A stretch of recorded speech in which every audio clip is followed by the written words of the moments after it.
Ladies and gentlemen, welcome to the Denice Show. We've been talking about the tremendous corruption associated with the Democratic Party and Democrats working in United States embassies overseas. I want to share with you, as the president continues to have to suffer through the impeachment process, that Ernst & Young has come out with a report citing that Ukraine is among the third or three most corrupt nations in the world. That corruption is so pervasive that in 2011, 68.8% of Ukrainian citizens reported they had to bribe a public official. The kind of corruption that the president is aware of is the same kind of corruption that the House of Representatives, in legislation that was passed in the House in 2014 called H.R. 4278.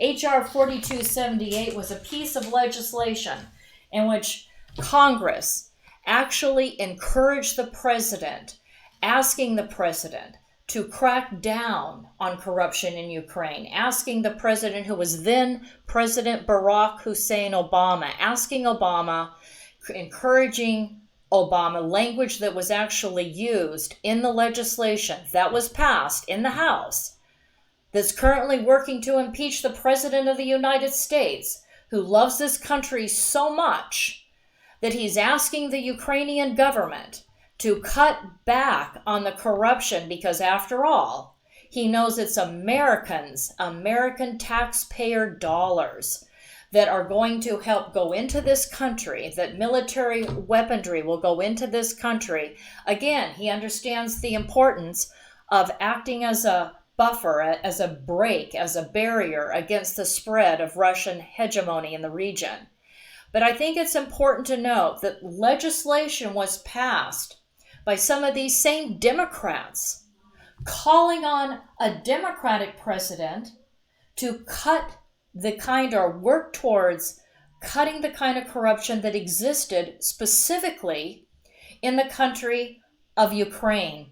And I thought it was interesting, before I get to my guest today, I was looking into Dr. Fiona Hill's background. This is a woman that's been celebrated by the Democrats since her testimony in the impeachment proceedings last week. And it was incredible to find out this is a woman that worked for a billionaire that has been sponsoring radical, liberal, progressive groups around the world. She worked for somebody that was actually involved in supporting the Muslim Brotherhood efforts in Egypt and across the Middle East. In fact, so much so that the state of Israel is concerned about it and is now addressing the issue with the President of the United States. Back in February 2011, this billionaire, George Soros, penned a rare op-ed in the Washington Post advocating support for the Arab Spring. And we know what happened in the Arab Spring and the rise of Islamic terrorist groups and the rise of support that began to evolve out of Muslim Arab countries with respect to ISIS and the growth of ISIS to a 30,000 army-strong force that then Americans, special operators, Army, Navy, Marine Corps, Air Force, many Americans paid for the conquering, for the total elimination of ISIS, which still is a factor that we haven't been able to enjoy fully, because there's still ISIS forces that are working inside Iraq and working inside Syria, Libya, and other places in the Middle East. But I think it's incredible that Dr. Fiona Hill worked based on the research I've done. By the way, this isn't an article that all of you can read. It's in an Israeli newspaper, IsraelNationalNews.com.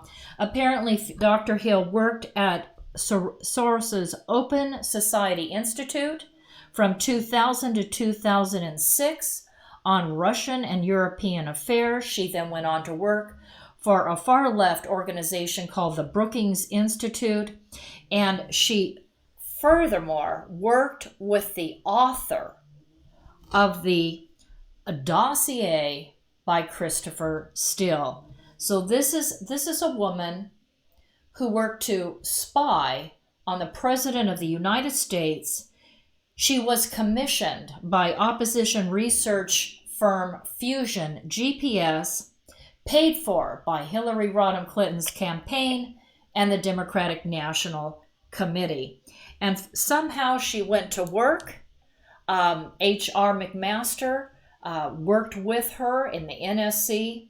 She decided to resign in July of this year, and in November of this year, there she was, working to undermine the President of the United States of America. And when we think about the kind of corruption that the Democrats have fostered in U.S. embassies, I immediately thought of Benjamin Lagerstrom-Irish. This is a man who has worked as an American writer, producer. He was a signatory to the unity agreement between the United States and the Dominican Republic, signed in 2017, the president's first year of office, that significantly improved diplomacy and the governing of that diplomacy in the region. He was considered for U.S. ambassador to the Dominican Republic. Ladies and gentlemen, I want to welcome Benjamin Lagerstrom-Irish. Benjamin, welcome to the show today. Hi, Denice. Thanks for having me on again. I really love coming on your show, and you really ran Fiona Hill through the barn there. I think it was very well deserved, and I think it's also important to point out that she was sued, if I'm correct, in the Cash Pytel versus political lawsuit that she was named as a defendant. As you were saying that and speaking about her, I pulled out a copy of that complaint, and I believe that she wasn't the only notable person working for these Democrats that was sued. I also see Adam Schiff is here on the defendant list as well. So there's a lot that's going to be coming out about Ms. Hill, and I'm glad to hear that you're right on top of it. Thank you, sir. I thought it was interesting. I pulled this up as you were talking. I thought it was important for the audience to also know that she has taught, with respect to Dr. Hill, I thought it was interesting that during the impeachment process, she articulated that she thought it wasn't in anybody's national security interest for the president to make a request to a nation that's one of the most corrupt nations in the world. She felt that it was inappropriate for the president to actually ask them to work on ending corruption in that country. And she said, in effect, in her testimony, that President Trump was asking the president of Ukraine to be involved in a political errand. And as an American citizen, I don't know about you, Benjamin, but I took deep offense to that. I'm thinking, really? She thinks that the president of the United States is asking a foreign leader that's requesting U.S. taxpayer dollars to help support his country against Russia. And she thinks that that is a political errand. And I immediately thought about the fact that we have seen in many countries, and you're about ready to talk to us about the Dominican Republic and Latin American corruption and the embassies there. We have seen how individuals have taken money that has been given by the United States of America, these leaders in these countries, and used it to just enlarge their own bank accounts. And why wouldn't they? Well, the Democrats are the worst. The Democrats are the worst offenders, and that's what's so amazing. The hypocrisy about this is they go after the Republicans and the president and the GOP with all these fake nonsense claims and allegations, and they're the absolute worst offenders, and they're not even smart enough to cover their tracks. I thought it was interesting when you look at Latin America. There's this communist, socialist, Islamist, narco-terrorist alliance. And I wanted you to speak to that, if you would, for just a little bit here today. Looking at your history, you were running for the ambassadorship to the Dominican Republic, as was Robin Bernstein. I want to say to you, thank you, because apparently in that race, both of you ran a very professional race. You were above reproach. There was no mudslinging between you and a fellow Republican. And I just wanted to say thank you for that. That's a credit to you both. And I thought that was excellent. And in looking at the Dominican Republic and these Latin American countries, I wanted to know if you would talk to us about what Americans may not know in terms of what the Democrats in the United States Embassy in Santo Domingo in the Dominican Republic, what they're doing, because apparently supporters of Hillary Rodham Clinton have fed false information to the Dominican Republic to hurt the U.S. mission there as part of a deep state protest. And we were talking the other night, and you mentioned Alex Sanchez. Can you tell the audience who Alex Sanchez is? And I'm going to ask my producer to put up a photograph of the first photograph number 1, of Alex Sanchez. You mentioned that he's the head of the Alex Sanchez Foundation, a DNC delegate, and I guess he's been working with the Dominican Republic today, this Robin Bernstein. Can you speak to that, please, sir? Well, I don't know as to the working relationship or if one exists between him and Robin Bernstein, but who he does work for is Hillary Clinton, and who he does work for is Carolyn Maloney, the big Democrat up here in New York.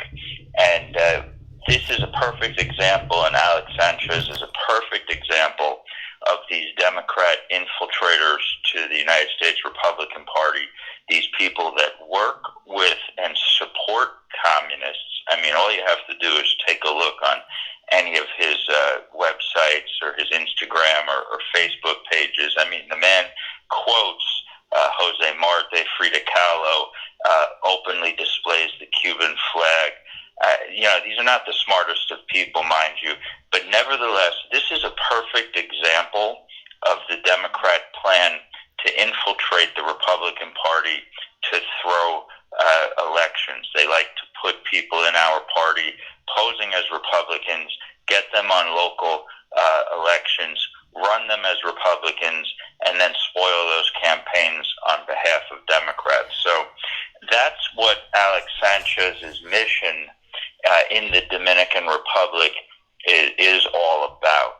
And this goes back to the promotion of these NGOs, because as you're well aware, Denice, the Democrats operate in a total debt creation system. That's the name of the game for them. So they don't run legitimate businesses, and they have to work with these criminal organizations, and they have to work with these terror groups because they don't know how to make money the legitimate way. They don't believe in capitalism. What they believe in is socialism and communism, which are really one and the same. Nothing good either way. Let's ask my producer. I want you to put up a photograph number 2 and then number 3, number 4. So in these photographs, I'm asking the producer to put out, and picture number 2, it looks like this is a picture, and we've talked about it, showing Alex Sanchez. Now, he's distributing communist education material to register voters in the Dominican Republic using U.S. taxpayer money. This is photo image number 2. Were you a witness to that, Benjamin? Oh, yes. I was a witness to that because Incredible. Alex Sanchez is the son of a very famous Dominican entertainer who I managed for quite a period of time. He's the son of a man named Rafael Sanchez, who's better known to Dominican wrestling fans as Jack Veneno. So Sanchez had actually traveled through some parts of the Dominican Republic with me, and I experienced firsthand the attempts by him and these Democrats to infiltrate the Republican Party. This is right after President Trump won his first election. That's incredible. So this is in February of 2017. Yes, no, and the thing is this is our taxpayer dollars that is going to this nonsense and this crap.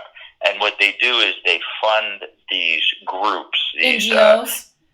These globalist sort of protest organizations, and they're paid for, with our money, actually. And that's something that you want to note about guys like George Soros and Hillary Clinton is they put all this money into all this illegal anti-American activity in these third world countries, and we're paying for it. And the State Department, I understand, doesn't vet these NGOs. So here we're looking at a photo of this Alex Sanchez distributing supplies to a communist education program to get people to vote. I suppose, let's look at the next photo image. You said this shows taking up allegiance with and command of a foreign military, which of course is a criminal act. Pick photo number 3. So what are people looking at in this particular photo where it says taking up allegiance with a foreign military? Can you talk to us about that, Benjamin, for just a moment? Sure. Well, I think the picture is worth 1,000 words, and it's one of many, many photographs of the same type that are out there, not just with Alex Sanchez, but with other people like Prince Karim Abu Nana, who I think you're going to speak about shortly. Yeah. This is an example of the Democrats committing, on the record, the same type of crimes that they're falsely accusing President Trump of. Okay, so they're the worst offenders in this regard. And what they're doing is they're trying to take command of foreign governments and foreign militaries to be able to make money. Now, they make money in many different ways doing this. Of course, there's all the illegal acts that come with doing this, such as trafficking of drugs and guns and everything, because their hands are deep in that. Anyone who's ever been through San Juan, Puerto Rico knows and understands this. You go to the old San Juan and you sit across the street from the State Department in a coffee shop, and all of a sudden these liberals approach you to invite you to coffee shops and what have you to listen to the creeping communist propaganda. This is very well known that they're knee deep into all of this illegal activity, but they also use it for quote unquote legal purposes, like issuing bonds and working with hedge funds. So this is very lucrative. It's also how these countries survive. It's also debt creation, and it's also a tremendous national security threat to the United States of America. Absolutely, in the Western Hemisphere. It has to be nipped in the bud. Right, it does, sir. And, we know that Iran is enlarging its footprint in the Western Hemisphere. We've seen it in Venezuela. We've seen it throughout South America, countries in Central America, and in Mexico. And again, Well, they do it by deep stating the embassies. They do it by deep stating our U.S. embassies. And they've done this in the Dominican Republic with Mary O'Rourke, who was the embassy warden. And they've done this in places like Guyana. I'm sure David Casavis, the Republican leader from New York, who wrote all these books about it, can tell you more about that. But they do this by deep stating our U.S. embassies. So we have a Democrat Party that is working against the United States people. I wish They're working to hurt us. And I wonder what the point is. I want to go quickly before we talk about Prince Karim Abu Nabay. Before we get to that character, I wanted you to share something about the Green March.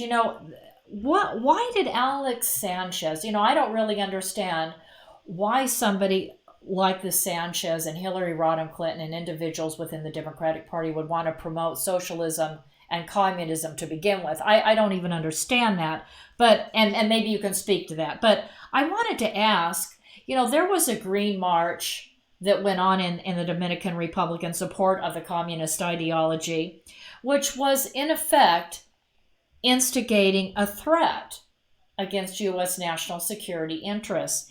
Why is Alex Sanchez promoting a green march on the streets of the Dominican Republic? Is that just all part of the way in which the Democratic Party seeks to gain the advantage over Republicans? Well, it's also the way in which they seek to make money, and it's no coincidence. Okay, and this might be a little speculative, but it's really rooted, in the experience that I've had in dealing with these type of organizations down there in the Dominican Republic. Okay, this is how they make money. They make money by requesting U.S. aid and by requesting money from the United States to enhance security measures. So this is professional problem creation. This is them stepping up and creating a problem, bringing in these creeping communists. And I'll tell you a little bit more about my intervention on behalf of the Dominican people to save lives in just a moment. But they create these organizations the same way that they created the Yellow March in Venezuela, the Orange March in the Ukraine, France with the vests and protest and what have you. The same way they created these, they attempted to create the Green March, because if you bring the communist problem into the Dominican Republic, which is what they have done, well, then someone is required to step up and solve the problem. And they say, I have the solution, but we need all this money to take care of this situation. And that's what that's all about. And that's why they get involved with these things in the first place. And they take these NGOs and they request money to solve the problems that they created. Began. Right. And exactly. And it's my understanding that you literally risked your life going into the Dominican Republic in an effort to end these protests by these Green March individuals. Is that correct? Can you tell us that story quickly?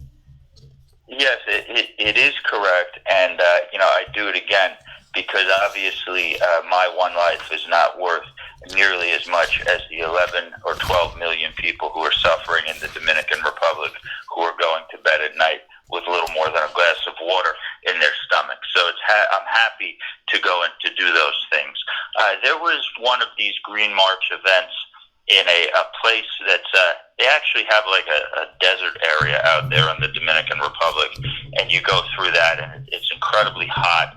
They were having a march in one of these kind of secluded areas called Azua, and that's about an hour outside of the capital city. So the night before, or the day before, there was a young man who was arrested. There was another person who was murdered in the capital in one of these protests with police that was a member of the Green March. And I decided to fly down there and to intervene in between these protesters and the police and military in Azua to prevent blood from flowing through the streets down there. Right. I was able to do it successfully, and I did it by going and grabbing a hold of one of the event organizers, a woman named Maria Teresa Cabrera, who's one of the founders of the Green March, and her partner, her girlfriend, asked me to meet them the following evening in Santo Domingo. And I thought it was really interesting because what they did with Alex Sanchez there, obviously, was ask how can they raise money through the Republican Party to support these marches. And, that's my incredible. policy has always been that, we're not going to get involved in crap like that. Yeah. But that's how it works. And and while I was there, what I do want to note about is that I had discussions with a lot of the organizers and the speakers to try and get a feel more as to what they're doing, and they openly talked about being paid to put these events together, by Clinton-funded NGOs in the Dominican Republic, and you had the Cubans and the Venezuelans, and they openly admitted that they were communists and socialists, and said, well, we need a better system than democracy. Well, that's just a race to the bottom, but I got to tell you something, Denice. All these socialist, communist young people and all of that, they have a lot of fire in them, and that's a good thing to have a want and a desire for a change, but they're so incredibly confused. Yes. And what they're doing is they're working for people who are destroying the individual liberty of every person they come in contact with. Absolutely. And these are horrific situations. Yes. And I really would like to say to all of the young people who are subscribing to this ideology that they really do not understand or know anything about, I really urge them to look a lot deeper, and also to look deeper inside themselves and think about who they really are. Because you don't want to be the type of person who blindly and ignorantly supports murderers and killers. You don't want to be that type of person. Right, absolutely. As we wrap this segment up, tell us who this Prince Karim is. I understand he tried to actually purchase the Green Party and this tie to the Green March. Explain that to the audience, please. Well, Prince Karim Abu Nanaf, I believe is the proper saying of his name, is he's of Arab descent, I think, right, from the UAE. Uh-huh. And he was involved in trying to secure bond deals through these hedge funds for port development and what have you in the Dominican Republic. He's kind of a wild figure. He has toyed with the idea of running for president. He tried to run for mayor in Santo Domingo, all of which he's not allowed to do and cannot do. And he tried to buy the Green Party to turn it into a political party so he could run for the presidency there, which never would have worked anyway, right, because the Dominican Constitution forbids it. Mm-hmm. But these are the people who are bringing in all this illegal oil. Now, you have to ask yourself, why do they bring in oil from Iran and these places UAE, that OPEC bans from trading? Mm-hmm. And how do they get paid for that oil that comes in? Well, the answer is very simple. The Dominican government is not going to pay for this oil with cash, okay?